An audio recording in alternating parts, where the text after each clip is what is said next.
কিন্তু বাবা আমরা বিপদে পড়লে তবে তো ভগবানের দুয়ারে যাই, আর যেই আমার ভগবান বিপদ থেকে একটু ধার করে দেবে আর কে ধার ধারে ভগবান, তাই না? কিন্তু অত সোজা নয়। যে ঘটনাটা ঘটেছিল বাবা পঞ্চ পাণ্ডবদের সঙ্গে, পঞ্চ পাণ্ডবরা কোনোদিন পাশাকালাই হেরে যেত না, তাহলে গেল কেন? এই প্রশ্নটা উদ্ধব আমার কৃষ্ণ সখাকে করেছিল। কৃষ্ণ, যে পক্ষে কৃষ্ণ রয় সেই পক্ষের অপমৃত্যু হয় না, তাহলে যাদের দলে কৃষ্ণ থাকে তারা তো কোনোদিন পরাজিত হয় না। তাহলে পাণ্ডবদের দলে কৃষ্ণ তুই ছিলিস, তাহলে পাণ্ডবরা পাশাকালাই হেরে গেল কেন? উদ্ধব প্রশ্ন করছে ভগবান কৃষ্ণকে। কৃষ্ণ হাত জোড়ো করে বলেছিল, উদ্ধব এইটা তুমি ঠিক বলেছো যে যাদের যাদের সঙ্গে কৃষ্ণ থাকে তাদের কোনোদিন পরাজয় হয় না। তথাপি পঞ্চ পাণ্ডবরা পরাজিত হয়ে গেল পাশা খেলায়। কেন হলো জানো? কারণ দুর্যোধনের সিদ্ধান্তটা ঠিক ছিল, যেটা পাণ্ডবদের ছিল না, যার জন্য একটুখানি ভুলের জন্য আমি দুর্যোধনের হলাম, সেদিন আমি পাণ্ডবদের হই না। উদ্ধব তো অবাক হয়ে গেল। কৃষ্ণের প্রাণ ছিল পাণ্ডবরা, সামান্য একটা ভুলের জন্য দুর্যোধনের হয়ে গেল, দুর্যোধন জিতে গেল, আর পাণ্ডবরা হেরে গেল পাশা খেলায় কি করে? ভগবান বলেছিল জানো উদ্ধব, যখনই আমি আমার এই দুর্যোধন আর পাণ্ডবরা 100 জন আর 5 জনেরা পাশা খেলায় বসবে। দুর্যোধন ভালো পাশা খেলা জানতো না বাবা, যার জন্য দুর্যোধন অনুমতি দিয়েছিল আমার হয়ে আমার মামা শকুনি পাশা খেলার ঘুঁটি চালাবে। সিদ্ধান্তটা নিয়েছিল আমার হয়ে আমার মামা খেলবে। কিন্তু কিছুক্ষণের জন্য বাবা পাণ্ডবদের হৃদয়ে একটু অহংকার এসে গেল। মনে মনে চিন্তা করেছিল আমরা তো ভালো পাশা খেলা করতে জানি, সেটা দুর্যোধন জানে না। সবার সামনে দাঁড়িয়ে থেকে কৃষ্ণকে বলেছিল, কৃষ্ণ আমরা পাশা খেলায় বসবো, তুমি কিন্তু এখানে থাকবে না। যতক্ষণ না আমি যুধিষ্ঠির তোমাকে ডাকবো ততক্ষণ তুমি এখানে আসবে না। ভগবানের তৎক্ষণাৎ অভিমান হলো।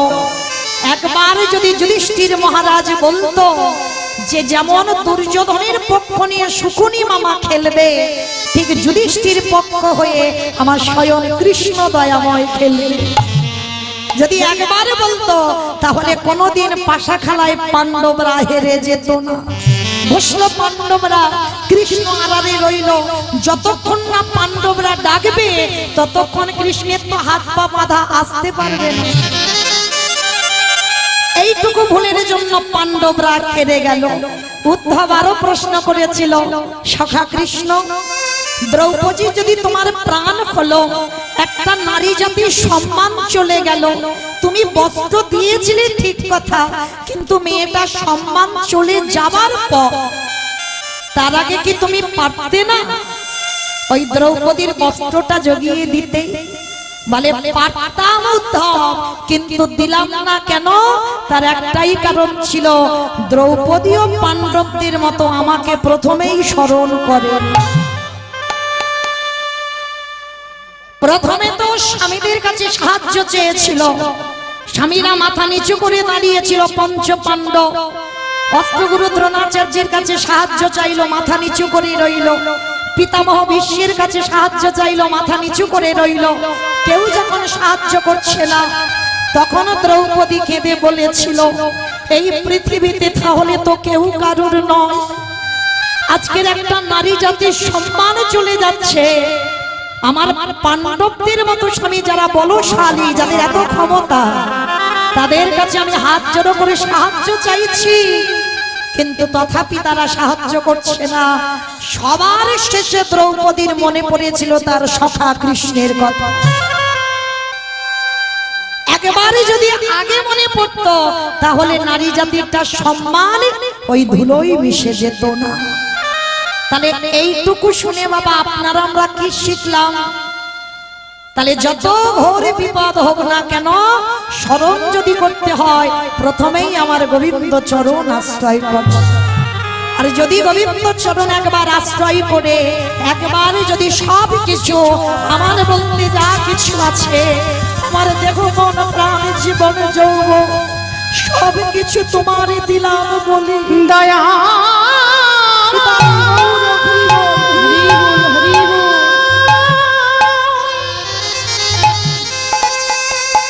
ওহি কৃপা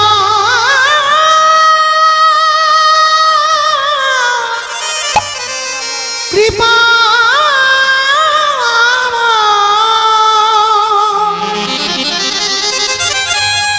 করুণা কর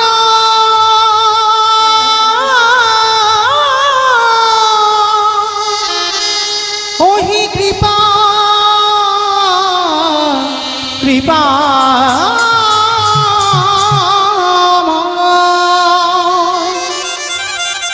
আমার ভগবান একটা জিনিসের বড় পাগল গো আমার কৃষ্ণ বড় ভালোবাসার পাগল আমার ভগবান বড় প্রেমের গগন যদি একজন ভক্ত গায় মনোভক্তি যদি একবার গোবিন্দ চরণের হৃদয়ে ধরে বলতে পারি কৃষ্ণ তুমি আমার আমি তোমার আমার বলতে যা কিছু আছে তোমার চরণে দিলাম এই কথা বলে যদি একবার নয়নের জলে দিতে পারে ভগবান পৃথিবীর যে প্রান্তে থাকুক না কেন তৎক্ষণাৎ ভক্তের দরজায় এসে দাঁড়িয়ে যায় নিতাই গৌর প্রমাণ এর ঘটনাটা আছে বাবা যেদিন আমার ভগবান কৃষ্ণচন্দ্র অরিষ্টাসুরকে বধ করেছিল অরিষ্টাসুর অসুর সেই অসুরকে বধ করেছিল কি করে না কৃষ্ণকে মারবে বলে এই অরিষ্টাসুর ওই ধবলি শ্যামলী কালী কমলী মানে কৃষ্ণের গাভীগণ ওদের সঙ্গে মিশে গেছিল ওই অরিষ্টাসুর গোমাতার রূপ ধারণ করে আর যখন গোমাতার রূপ ধারণ করে বাবা ওদের সঙ্গে ওই গোষ্ঠ গোচরণ করছে কিন্তু ভগবান বুঝলো কি করে ভগবান বুঝতে পেরেছিল প্রত্যেকটা গাভীর ছায়া পড়ছে মাটিতে কিন্তু অরিষ্টাসুর তার অঙ্গের ছায়া কিন্তু পড়ছে না তখন আমার ভগবান বুঝতে পেরেছিল এ যেমন তেমন নয় এ নিশ্চয়ই কোনো অসুর হবে আর যেই না বলেছে অসুর হবে ভগবান কি করেছে ওই গোমাতাকে মানে অরিষ্টাসুরকে একেবারে হাতে করে তুলে নিয়ে বনবন করে ঘোরাতে ঘোরাতে একেবারে মাটিতে আছাড় মানে গোমাতার মৃত্যু হয়ে গেল আর যখন অরিষ্টাসুর বধ হলো আমার শ্রীমতী রাধারানী আমার গোবিন্দকে বলেছিল দাঁড়াও দাঁড়াও দাঁড়াও আর কোনোদিন তুমি আমাকে পরশ করবে না রাধে আমি তোমাকে পরশ করব না কেন বলে কারণ তুমি হচ্ছে শুধু পাপী নও তুমি হলে মহা মহা মহা পাপী ওমা আমি আবার মহা পাপ করলাম কবে কল্যাণ করনি তুমি একটা গোমাতাকে হত্যা করেছো বলে আরে ওটা গোমাতা নয় ওটা তো অরিষ্টাসুর ছিল গোমাতার রূপ ধরেছিল ওটা তো আমার গাভী নয় ওটা অসুর ছিল রাধারানী বলেছিল বধূ হে ওটা অসুর হতে পারে কিন্তু গোমাতার রূপে যে ধারণ করেছিল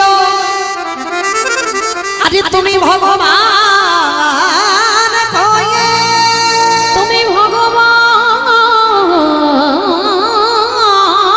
হই তুমি ওই গোমাতাকে হত্যা করে তুমি ব্রহ্ম শাপে লিপ্ত হয়েছ তোমার সর্বশরীরটা পাপী হয়ে গেল আচ্ছা রাধে তাহলে আমি পাপ করে ফেলেছি এখন কি করতে হবে বলে দাও ভগবান বলল এই গোমাতাকে হত্যা করে যে তুমি অপরাধটা করেছো এই অপরাধ থেকে যদি মুক্তি পেতে চাও তোমাকে 12 বছর তীর্থ ভ্রমণে কাটাতে হবে আর 12 বছর তোমাকে তীর্থে তীর্থে স্নান করতে হবে হাজার রাধারানীর চরণ ধরে বলল রাধে গো আমি একে পলক তোমাকে না দেখলে থাকতে পারি না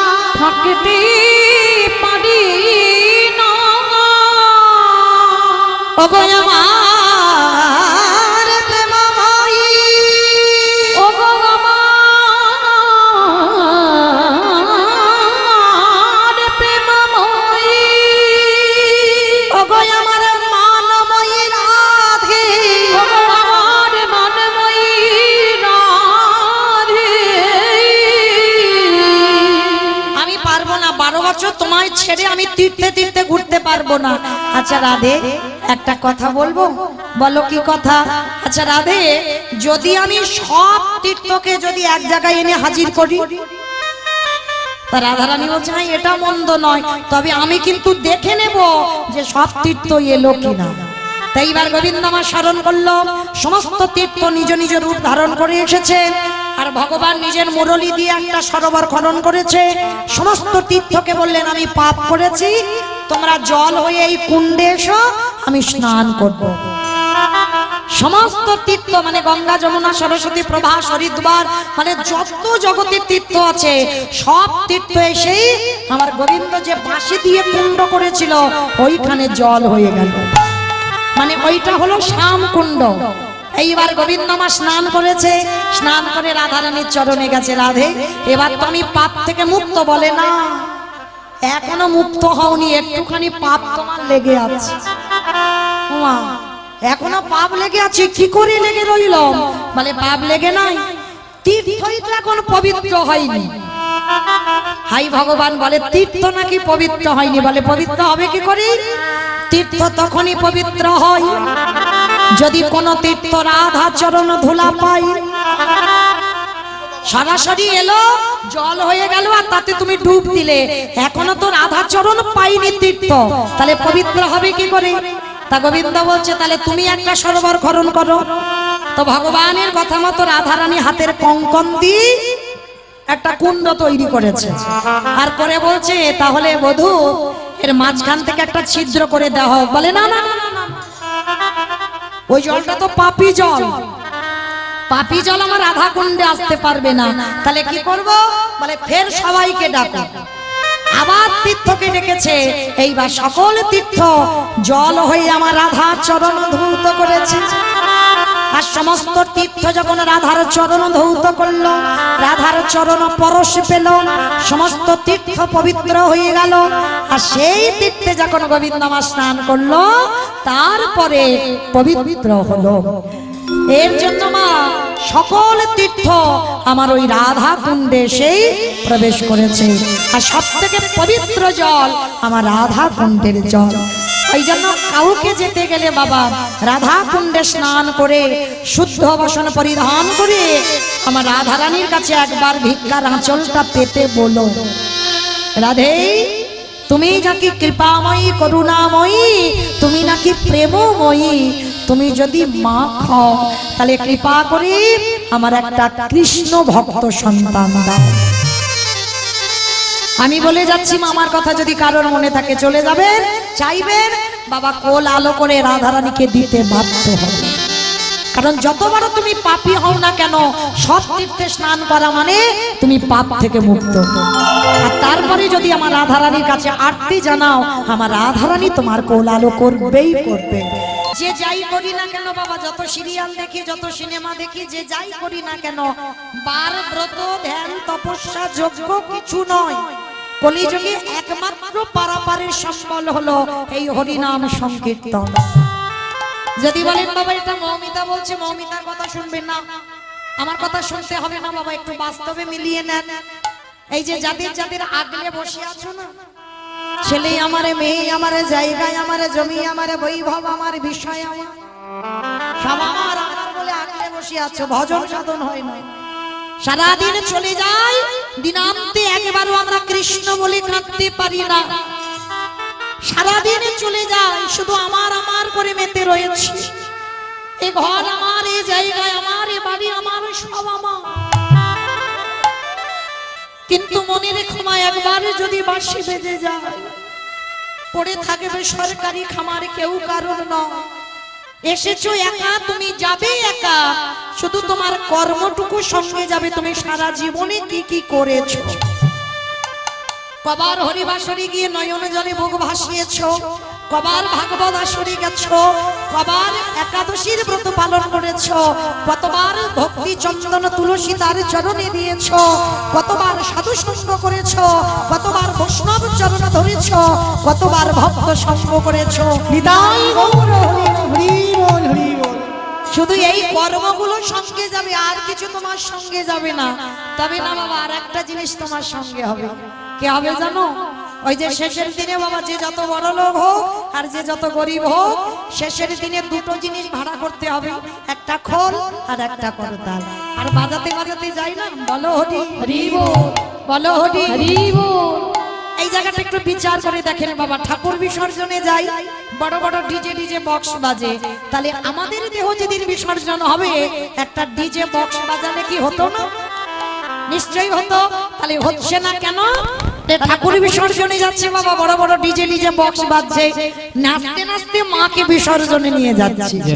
তাহলে যেদিন আমাদের দেহ বিসর্জন হবে সেদিন একটা ডিজে বক্স বাজিয়ে গেলে কি হতো না? হতো তো। তাহলে হচ্ছে না কেন?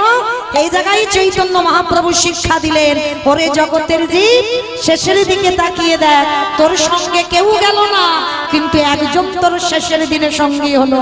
সে কে গো? এই হরি নামে যাবে। আমাদের পছা দেখো,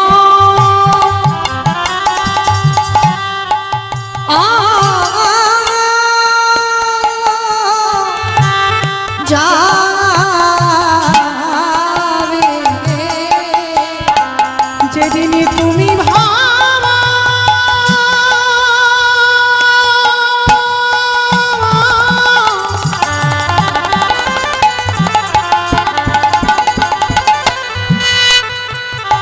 যেদিন তুমি ভাবা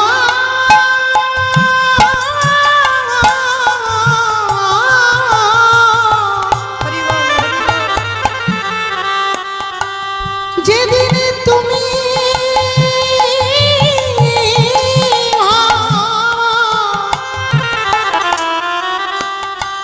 ওই ভাব পারে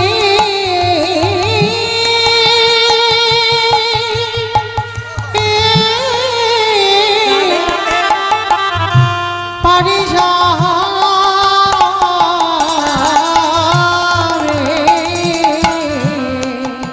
অবশ্যই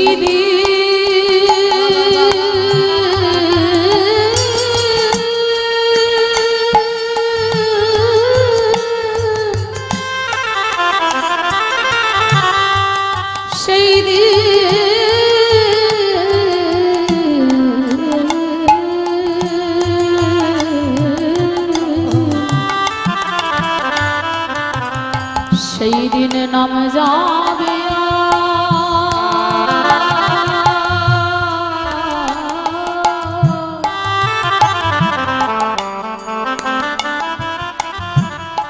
এই পচা দেহ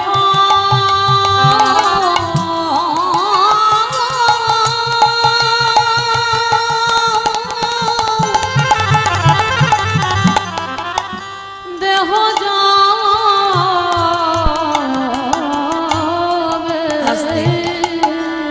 শিশুকালে কৃষ্ণ ভজে, কৃষ্ণ পাবার আসে, কৃষ্ণ পাবার আসে, যৌবন কালে কৃষ্ণ ভজে, আসে বা না আসে, আসে বা না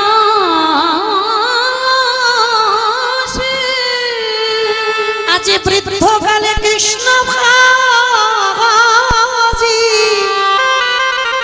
জমের তার আসে।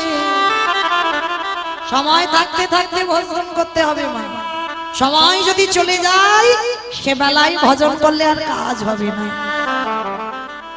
কুড়ি ফুলের সেবা হয় না, বাসি ফুলের সেবা হয় না, সেবা দিতে গেলে ফোঁটা ফুল লাগে। আর ফোঁটা ফুল হলো আমাদের যৌবন কাল। যৌবনে তৃপ্তি করে যত সেবা করে তৃপ্তি পাবে, সেটা বার্ধক্য কালে হবে না, সেটা বাল্যকালেও হবে না। যৌবন কালে সেবা দিয়ে যত তৃপ্তি পাওয়া যায়, ওই জন্য সবার চরণ ধরে একটা নিবেদন, এই অধম কীর্তনিয়া, জীবনে সবাইকে ভুলে যেও, কিন্তু যেন জীবনে কোনোদিন ভুল করে আমার গোবিন্দ চরণ যেন ভুলে যেও। কারণ তার মতো দিনের দয়াল দীনবন্ধু পৃথিবীতে তোমার আর কেউ হবে না। যে যতই বলুক না কেন বাবা আমি তোমায় এত ভালোবাসি, আমি তোমায় জীবন দিয়ে ভালোবাসি, তোমার জন্য আমি এখনই প্রাণও দিতে পারি, ভুল কথা। ভালো তোমায় একজন বাসে, যিনি হলেন বিশ্বের স্রষ্টা মালিক ভগবান। তার মতো বান্ধব আর তুমি জীবনে পাবে না। যদি বলো কেন?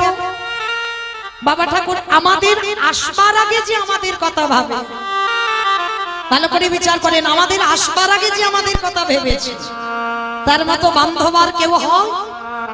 আপনারা প্রশ্ন করবেন মৌমিতা কেন? আমি জন্মের আগে আমার মা তো আমার কথা ভেবেছিল, কারণ আমি জন্মে নিয়েছি, জন্ম নিয়ে মার কোলে বসলাম, মাতৃস্তন দুগ্ধ প্রথম পান করলাম। বলে না জীবনে কোনোদিন তোমার মা তোমার জন্য ভাবেনি। ওই যে জন্মেই মাতৃ দুগ্ধটা পান করেছো, ওই দুগ্ধটা কি মা নিজে তৈরি করেছিল? মা যদি নিজে করতে পারতো, আপনারা আমরা মা জাতি, আমরা মা হয়েছি, আমরা জানি যতদিন না গর্ভে 5 মাস সন্তানের বয়স হয় ততদিন মাতৃস্তনে দুগ্ধ আসে না। তাহলে কি মা নিজে তৈরি করলো? নিজে যদি তৈরি করতে পারতো তাহলে তো গর্ভে সন্তান আসবার আগে করতে পারতো। কই একজন মাকে জিজ্ঞাসা করে দেখো তো, যদি পারি। কখনো পারবে না। তাহলে দিল কে? আত্মীয় পরিজন কেউ এসে দিয়ে গেল, না মা নিজে তৈরি করলো? তাহলে দিয়েছিল বিশ্বের স্রষ্টা মালিক ভগবান। তাহলে এই পৃথিবীতে আমাদের আসবার আগে আমরা যে কি খাবো বাবা, কতটুকু লবণ, কতটুকু মিষ্টি, কতটুকু তিতো, কতটুকু ঝাল, কতটুকু গরম, কতটুকু ঠান্ডা দিলে একটা স্তনদুগ্ধ তৈরি হয়, আজ পর্যন্ত কোনো বৈজ্ঞানিক ভাবেনি। ভেবেছিল বিশ্বের স্রষ্টা মালিক ভগবান। নিতাই গৌর হরি বল, হরি বল। ভগবান সুদেব খুশি কহে জানি তাই চলুন বাবা সবাই চলে যাবো মধুমাস ধাম, বৃন্দাবন ধাম। তো এতক্ষণ নবদ্বীপে রইলাম, সবাই মিলে একবার প্রেম সে বলেন তো, গৌর সুন্দরী কি জয়। ধ্বনিটা হলো কি জয়। এটাও জয় বললাম, ধ্বনিটা হলো কি? এটা নাকি জয়? এইটা জয় নয়, এত জোরে জয় দাও। কত দূর যাবে? এখান থেকে হরিণডাঙ্গা শোনা যাবে, দোস্তুপুর শোনা যাবে, ফতেপুর শোনা যাবে। যাবে? বাহ, মাথা যখন নেড়েছে মানে বিশ্বাসটা আছে। আচ্ছা দেখি একবার হাত দুটো তোলো তো দেখি, আমার নিতাই চাঁদ গৌর চাঁদের মতো সবাই, আমার দাদা ভাই বাবা ঠাকুর যারা যারা আছেন সবার চরণ ধরে নিবেদন। সবাই এইদিকে যারা বাবার মন্দিরে বসেছে সবার চরণ ধরে হরিবল, সবাই একসঙ্গে এইদিকে। বাহ সুন্দর। আমার ওই জায়গাটা একটু ধসে মতো যাচ্ছে, তাহলে সম্পূর্ণ অর্ধেক নয়, কিরকম ফাঁকা ফাঁকা হচ্ছে। সবাই একসঙ্গে তুলবেন কেমন?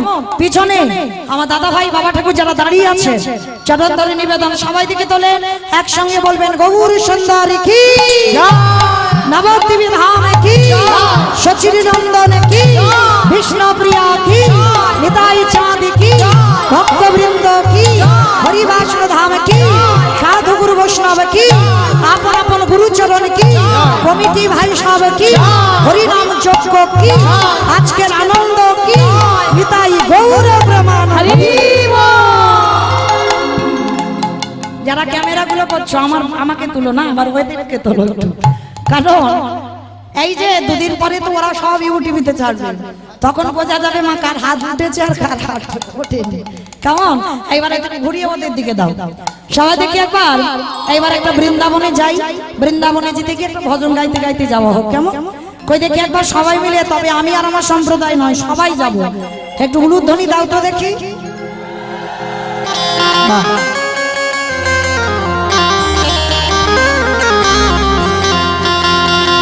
রাখালি রাজা বলে দে রে, কোথায় বৃন্দাবন,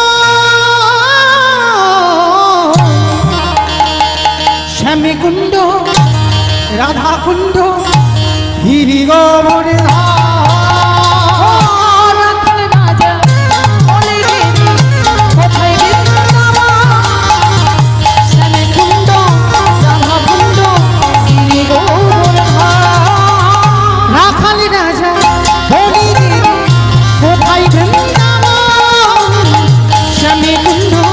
রাধা কুণ্ড, গিরি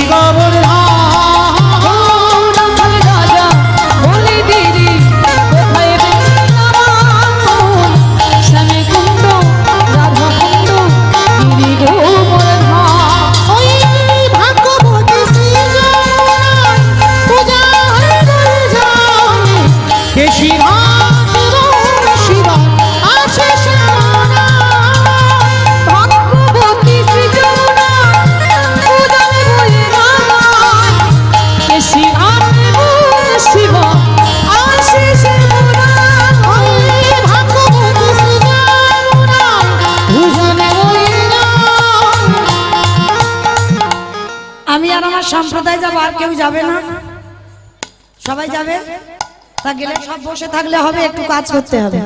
কই দেখি আর একবার কান মুলে বলছি, মা কালীর দিব্যি আর বলবো না, এই ভাবটা শেষ। সবাই দেখি একবার হাত দুটো তোলো তো দেখি। বাহ, একসঙ্গে তালে তালে করে তালি প্রত্যেকে দেবেন, কেমন? ভাগ্যবতী শ্রী যমুনায় পূজনে বলে যায় কেশী ঘাট এবং শিবা আছে শ্যামনায় ভাগ্যবতী শ্রী যমুনা পূজনে বই রামায় কেশী ঘাট শিব আসে শ্যামনায় রাখাল রাজা বলে দিদি কোথায় বৃন্দাবন শ্যামে কুণ্ড রাধা কুণ্ড গিরি গোবর্ধন। জয় জয় রাধে রাধে রাধে রাধে রাধে রাধে রাধে বৃন্দাবন রাধে রাধে গোবর্ধন রাধে রাধে। এটা কিরকম আওয়াজ হচ্ছে? কেন চড়বার চড়বার চড়বার করে আওয়াজ হচ্ছে, ঠিক তাল হচ্ছে না। তো দেখি সবাই একসঙ্গে রাধা নাম করবো সবাই। জয় জয় রাধে রাধে রাধে রাধে রাধে রাধে রাধে রাধে वृंदावन में राधे राधे गोवर्धन में राधे राधे निधोवन में राधे राधे गली गली में राधे राधे स्नान गली में राधे राधे मान गली में राधे राधे दर्शना में राधे राधे झट से बोलो राधे राधे ठीक से बोलो राधे राधे काले वन में राधे राधे कमल वन में राधे राधे ऊंचा गाँव में राधे राधे दर्शना में राधे राधे राधा कुंड में राधे राधे श्याम कुंड में राधे राधे हरिद्वार में राधे राधे प्रेम से बोलो राधे राधे भाव से बोलो राधे राधे जोर से बोलो राधे राधे बाकी बिहारी राधे राधे রাখাল রাজা বলে দিদি কোথায় বৃন্দাবন শ্যামে কুণ্ড রাধা কুণ্ড গিরি গোবর্ধন। রাখাল রাজা বলে দিদি কোথায় বৃন্দাবন শ্যামে কুণ্ড রাধা কুণ্ড গিরি গোবর্ধন হরি বল হরি বল হরি বল হরি বল গিরি গোবর্ধন শ্যামে কুণ্ড রাধা কুণ্ড গিরি গোবর্ধন प्रेम से बोलो राधा रानी की জয় জয়টা হলো একটু হয় আর একটু জোরে দিতে হবে, মানে রিহার্সাল তো 1 বছর আগে দেওয়া আছে, সেইভাবে গলাটা বের করো তো দেখি। মানে শাশুড়ি বৌমাতে ঝগড়া হলে যে গলাটা বার হয় সেই গলাটা বার করবো। রাধা রানী কি এই মানে ঝগড়াটা ঠিক হয়, মানে বৃন্দাবনেশ্বরী কি যমুনা মাইয়া কি নন্দ গাঁও কি ऊंचा गाँव की भक्त वृंद की हरिवासर धाम की साधु गुरु वैष्णव की आपन अपन गुरु चरण की कमिटी भाई साहब की हरि नाम यज्ञ की आज के आनंद की निताई गौरव प्रेमानंद পৌঁছে গেলাম আজকের বিষয়। তবে আজকের আস্বাদন হবে লীলাটা শ্রবণ করলে বাবা কি করলে, কোন পথ অবলম্বন করলে আমরা ভক্তির রাজ্যে যেতে পারবো, এই লীলার মধ্যে প্রকাশ পাবে। তবে আজকের এই লীলাটা হবে কি, অনেকে জানেন বাবা, যাদের পথ অবলম্বন করে আমরা ভজন পথে আগাচ্ছি। সিধু সনাতন ভট্ট রঘুনাথ শ্রীজীব গোপাল ভট্ট দাস রঘুনাথ এই ছয় গোসাইয়ের করি চরণ চরণ বন্দন যা ভাঙা হইতে ভিন্ন না অভীষ্ট অভীষ্ট পুরা সবাই জানি বা সবাই শুনি, বা আমরা ঠাকুর মন্দিরে গিয়ে বাবা এই ছজনের নাম আমরা স্মরণ করি। তো এই ছজনের ভিতরে